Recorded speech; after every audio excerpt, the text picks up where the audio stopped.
Do you remember from the movie Triple X at the end where they're decking out that GTO? And he's like, I want all of that in there. Well, that's what we're doing today. We're putting all of this in that for that. Yes. We're giving the Coleman the upgrade it needs, and hopefully we're going to have fun doing it. This video is going to be mainly the base install of these parts. Not everything's going to go on today. Right now we're just going to work on putting in the crank, the piston, the rod, show you how to torque that, kind of go over some of the other stuff we have. The valve train and the head I am not going to put in today because I'm going to do another video of trying to port it out a little bit. Nothing too extreme. We're not welding it and doing anything like that to where we can super hollow out the ports. But the factory heads flow okay, but they always leave more for the wanting. So we're gonna try and take some bits and clean that up, give it a nice flow, even up the exhaust and the intake ports for better flow, at least match it to the intake that we have and the exhaust that we have. So we're going to do that in a different video, but right now let's get this crank installed. I've got my OMB warehouse connecting rod, Arc connecting rod, staying with the stock piston, no reason to upgrade that now. And we have a dyno cam, nice dyno cam. Where did I put that thing? It's around here somewhere. Anyway, we're going to be putting that in, and that's supposed to be good for up to 8,000 RPM. So we're going to put that in. In order to achieve that, we are going to need some, what I've got here is 22-pound valve springs. I did also get a set of 18s. However, I think the 18s might not achieve the RPM we're looking for, but the stock ones surely wouldn't. You can see the stock ones right there compared to the 22 pounders. These have nothing on them. So you will be limited by valve float, and that's what happens with that is when you're revving up at so many RPM, the valves just don't close all the way or completely while the engine's doing its compression stroke, and they stay open because they're flowing so fast, and the spring tension to keep them closed just isn't enough. So the valves are kind of staying open, and it's almost like a physical rev limiter. You know, even if you do the governor delete and the upgraded connecting rod and the billet flywheel and all that stuff, the next thing that's going to limit you on RPMs is valve float happening at higher RPMs, and it's just going to stop the motor from being able to produce any more RPM. So the trick to doing that is putting some heavier valve springs in with more tension on them. They're going to make those valves want to stay closed even at the higher RPM, and that way you don't get valve float. Anyway, without further ado, let me put you in the stand and let's get the ball rolling on some of this.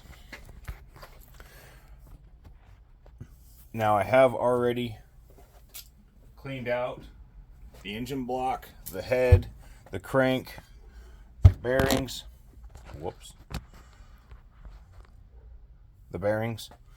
Cleaned out all the parts in the ultrasonic cleaner. And it's pretty much all ready to go. Got my torque specs written down here. And yeah, we already honed the cylinder on one of the last videos. Put it together, made sure it ran in its current configuration. But now we're going for broke. We're gonna start putting some go fast parts on here and slap it on that Coleman and start having some real fun. So like I said, I've already cleaned everything out in the parts washer or the ultrasonic cleaner. I've sprayed it down with WD-40, and we're going to start installing stuff. Be sure you oil everything up. You can use assembly lube. I do have some of that around here for putting stuff together.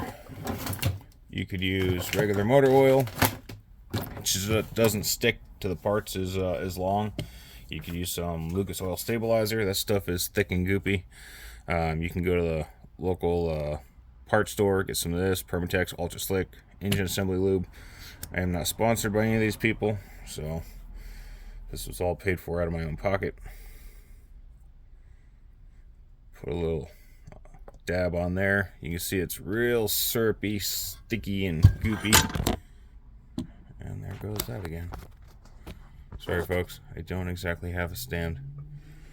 I'm going to put a little bit here in the bearing. What's good about this assembly lube is it's very thick. It will stick to and coat the parts. And if you don't start it up, or you know what I mean, within the day or so that you build it, or a couple of days, it'll really coat the parts and just really stick there for a long time. So when you do eventually start it, you don't have a dry startup. Alright, so this is my Arc connecting rod, and it is I believe it's a stock height. I'll even have the date stamped in there. I don't know if you can see that or not. But stock height is not plus 20 or plus 40 or anything like that. I may have the head milled down in the future, so I went with a stock height on that. I already put the bearings in, as you can see. The stock rods do not come with bearings. The aftermarket ones do have their own bearings. So I put that in there, and I crimped it down onto the crankshaft with the torque spec that was recommended, which is 150 inch-pounds with your bolts oiled. And I did that using some plastic gauge to check my oil clearance, and my oil clearance is really good. It was about, I think, 2 thousandths or 2.5 thousandths. So I think you want it between 2 and 4, if I'm not mistaken. But yeah, you don't want too much and you don't want too little. If it's too tight, there will be no room for oil to go in there.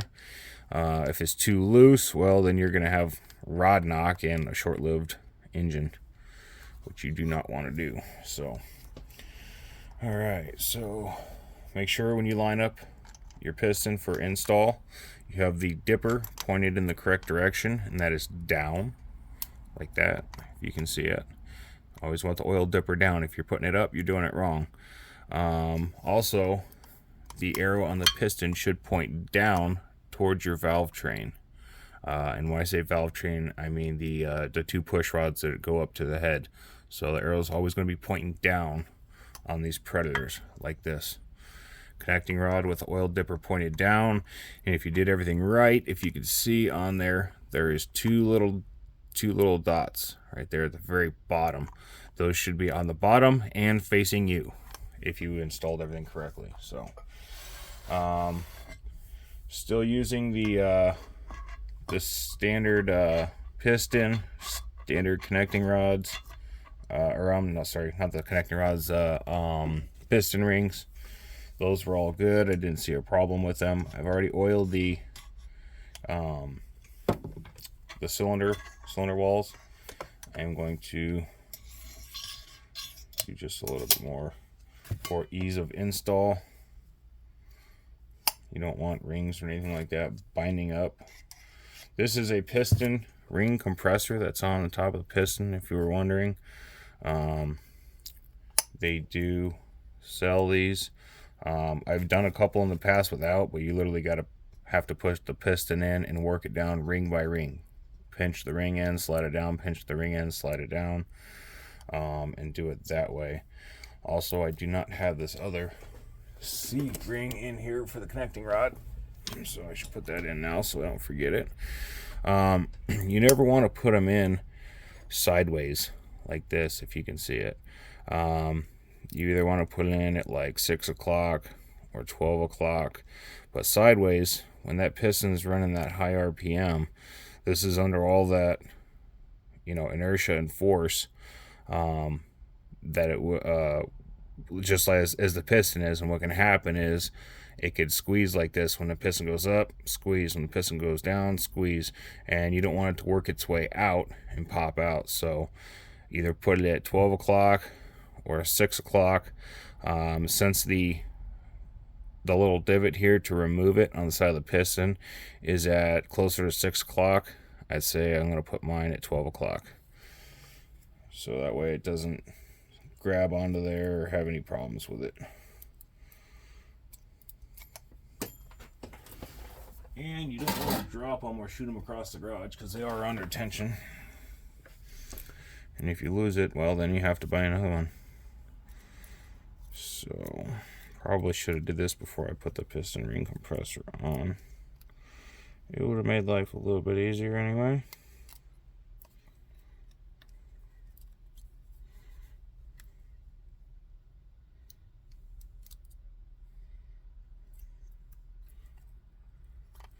Actually, yeah, I'm going to take that out.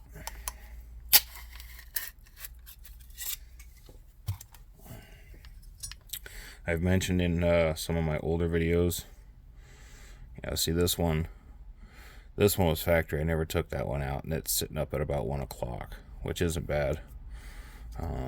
But I rather have mine up at 12 o'clock like this, if you can see it.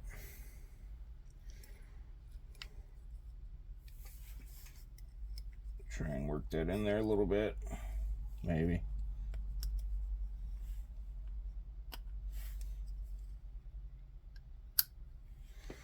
There you go. So it clicked right into place. It actually looks like it's about 1 o'clock like the other one is.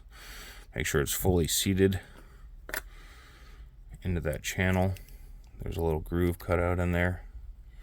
I don't know how well you can see it, but there's a little groove cut out in there. You want it fully seated down into that.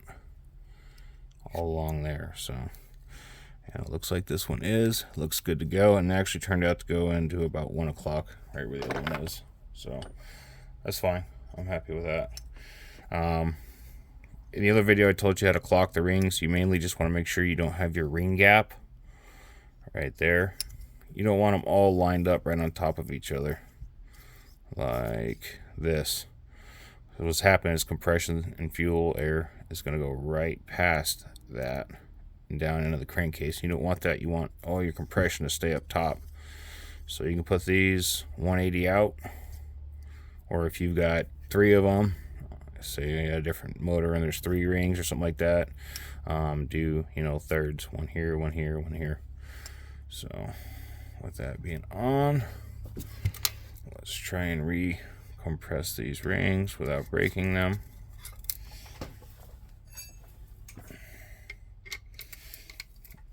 Maybe.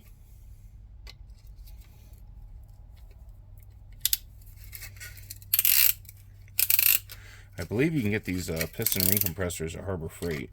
If not, most of your parts stores should have them.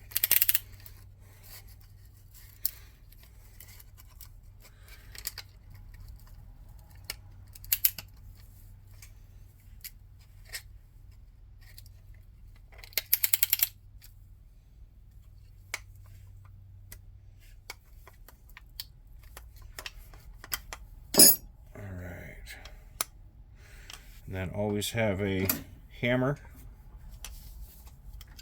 to use the butt of the hammer to knock the piston in. Don't use anything metal. You don't want to damage the top of the piston. Alright, so we'll do that. We'll set our piston in, maybe.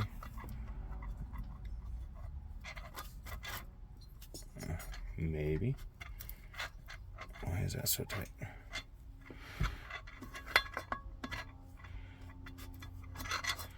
There we go. And for sake, we'll try and line this up. Crank up towards the back so we don't hit it. Boom. As the camera falls, it goes in. Well, believe me, it went in. So there you go. Come on. Work with me here.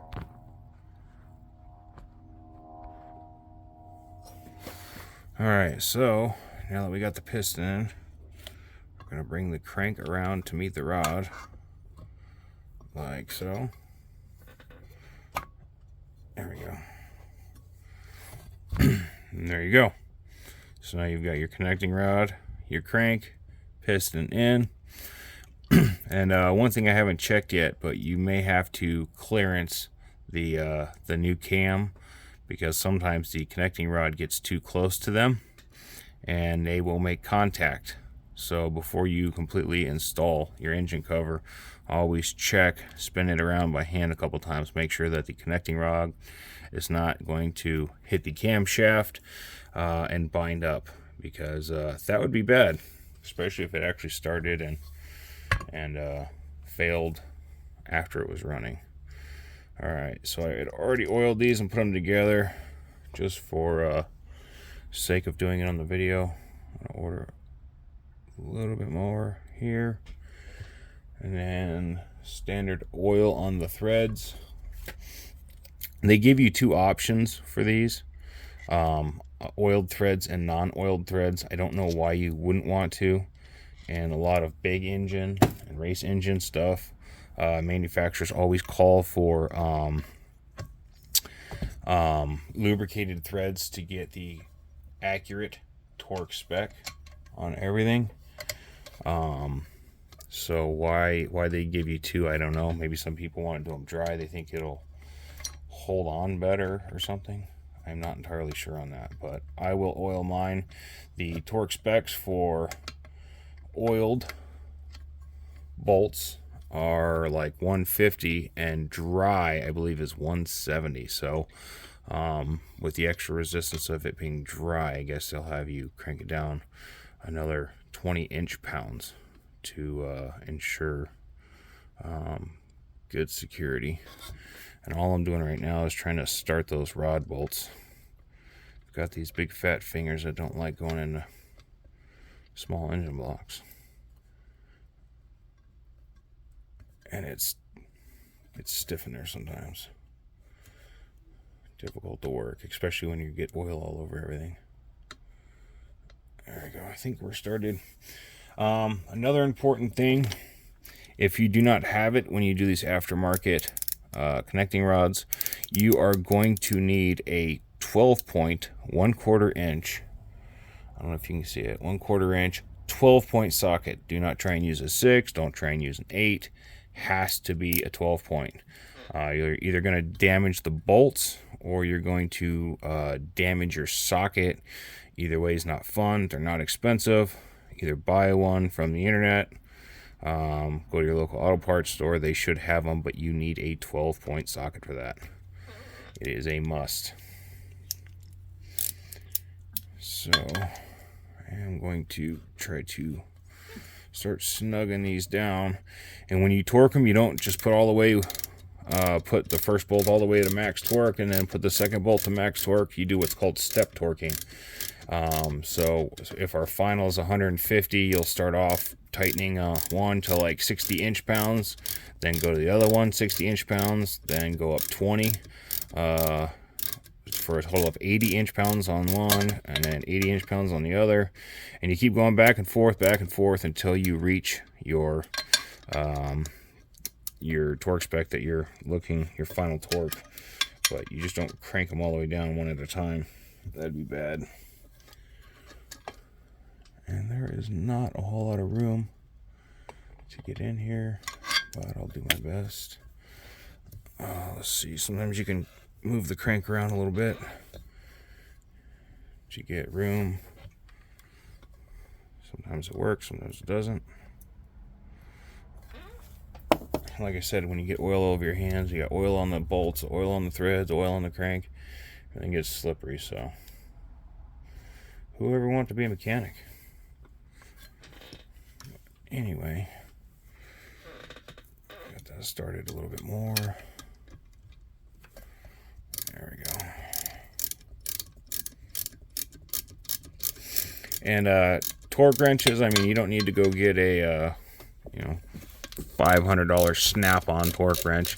If you have a Harbor Freight in your area, they sell them, I think, for like 20 bucks. Just make sure you get one that's for inch-pounds.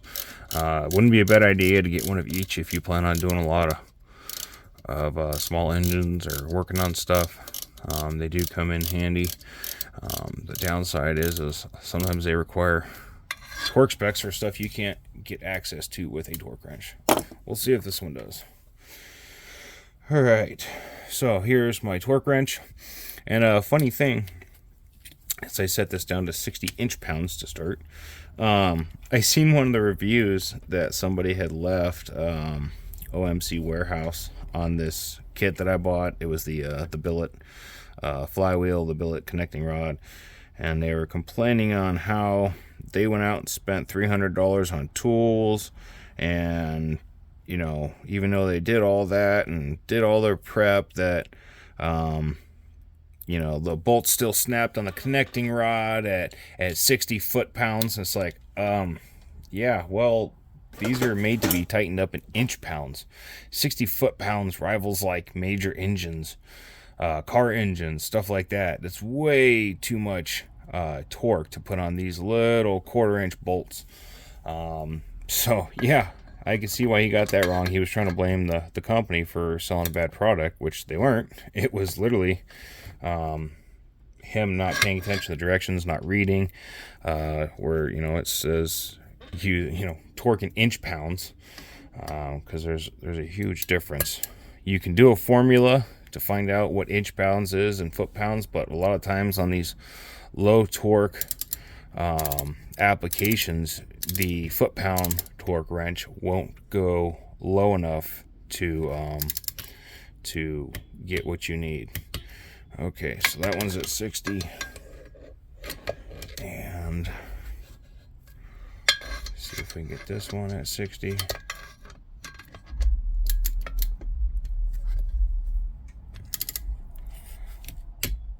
All right, nice little clickety click there. All right, and then we will go to 80.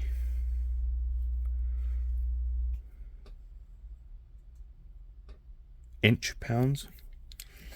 All right, do our first bolt at 80.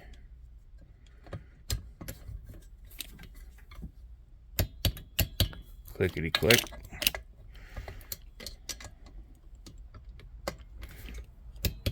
Clickety click.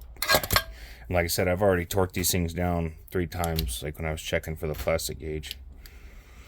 All right, next up we're gonna do 100. I don't know what is going on with my stereo right now. It's not liking something. Alright, so 100 inch-pounds. Clickety click.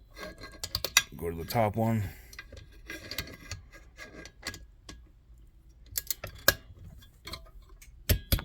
Clickety click. Hey, give me my socket back. Give me my socket back. Come on. Let go. Experiencing some technical difficulties here. What is going on?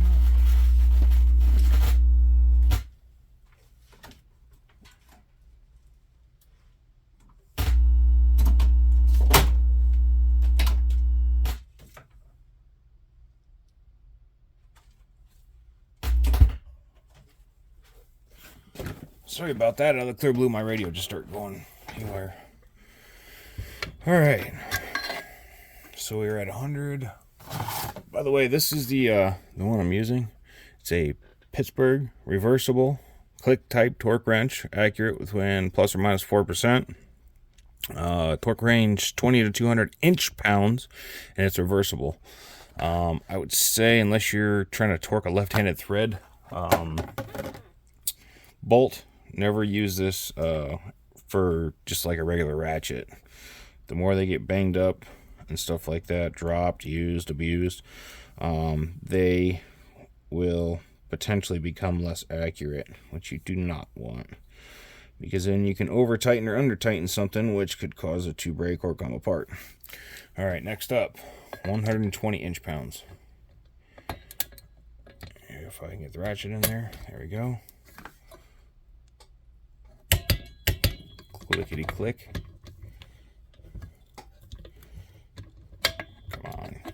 Get out. Like I said, the tolerances are tight, so it's not super easy to get a big old torque wrench in here, but it is possible. All right. 120. And then I am going for full send with 150, which is, let me double check what they recommended. Don't know if you want to take a look at this. They are actually kind enough to send the torque specs and directions and all that with this. You do enough of them, it's secondhand, but still always check the torque specs. Make sure, because each one might be different from one to the other. So, all right, so at 120, we are going to go for up to the 150. Technically should go up to 140 and then 10 more final, but for sake of not doing that, I'm going all the way. All right, clickety click.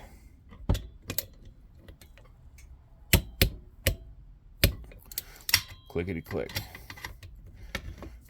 Give me my socket. Oh, there's my socket in there. There we go. All right, so the connecting rod is in. Should be able to slide freely. Gotta make sure it doesn't hit or bind on anything. Got clearance on the back. You want at least 30 thousandths worth of clearance on any moving part inside engines as a rule of thumb. If it's tighter than that, with the expansion of metal and stuff, parts, when it gets warm, heat expands things, as most of you know. It could create something that could connect. So right here is probably about 40 thousandths on the oil dipper to the back wall. But just for instance, you know what I mean, if that was tighter than that, if it was tighter than 30 parts, you know, say the case gets hot from the engine running, the tolerances tighten up, and then you have something where it could potentially connect, and you do not want that. So OMB Warehouse and ARC look like they've done their homework on, you know, making sure everything's in spec and good quality control, and so we shouldn't have to have that problem. But I know with a lot of aftermarket cams, you do and may sometimes have to grind out. This is the cam I was looking for earlier. Grind out a little bit in the center here, because when this goes in, a lot of them are a lot thicker right here, and what can happen is they can hit the connecting rod right here when they're doing their stroke, and cause it to bind up. So either won't start, or if it does start, it's going to be smacking until something gives, which is bad. So anyway, I think I'm going to end this video here. We got the piston in, we got the crankshaft in. I can put the cam and all that stuff in there, but I don't want to do that yet because I'm going to do some porting on that head, and I want to be able to have the head on so I could put the lifters in and the cam in, make sure I can clearance everything, make sure everything looks good, and go from there. So anyway, all that stuff will be going in this engine that I showed you at the beginning, and should turn north of 8,000 RPM. As for actual horsepower, I do not know, but it's got to be better than 6.5, definitely. So and then I also have that Mikuni style carb that's going on there. That's gonna free up some horsepower, some flow. That'll help us out. And the billet flywheel that I got, I believe, is stock timing, but you can get keyways. Where'd that keyway go?